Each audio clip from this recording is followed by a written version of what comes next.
ఈ వాక్యాన్ని వీక్షిస్తున్న సహోదరి సహోదరులందరికీ క్రీస్తు పేరట వందనములు. ఈరోజు వాక్యం ద్వారా దేవుడు మనతో చెబుతున్న మాట, యెహోవా నా పక్షము వహించి నాకు సహకారి అయి ఉన్నాడు. కీర్తన గ్రంథము 118:7. మనం మాట్లాడలేని సందర్భాలు ఉంటాయి, మనం నిలబడలేని సందర్భాలు వస్తూ ఉంటాయి. అలా ఉండాలి, ఇలా ఉండాలి, ఇలా చేయాలి, అలా చేయాలి అని ఆశ ఉంటుంది.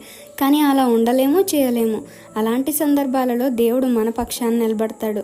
అప్పుడే కాకపోయినా, వెంటనే కాకపోయినా ఏదో ఒక రోజు నువ్వు అనుకున్నవి జరిగేలా చేస్తాడు. మీరు అనుకోవచ్చు, దేవుడు దిగి వచ్చి సహాయం చేసేసి వెళ్ళిపోతాడా అని. ఏమో చెప్పలేం. అది నీ భక్తి మీద ఆధారపడి ఉంటుంది. దేవుడే దిగి రావచ్చు, లేదా నీ తరపున ఒక మనిషిని నిలబెట్టవచ్చు. కాబట్టి మనం చేయాల్సింది ఒకటే, ప్రతిదీ దేవునికి అప్పగించుకోవడం. ఆయన మన పక్షాన ఉన్నాడు కాబట్టి భయం విడిచి దేవునిలో బలపడదాం. ఈ చిన్న సువార్త పరిచర్యలో మీ సహోదరులు.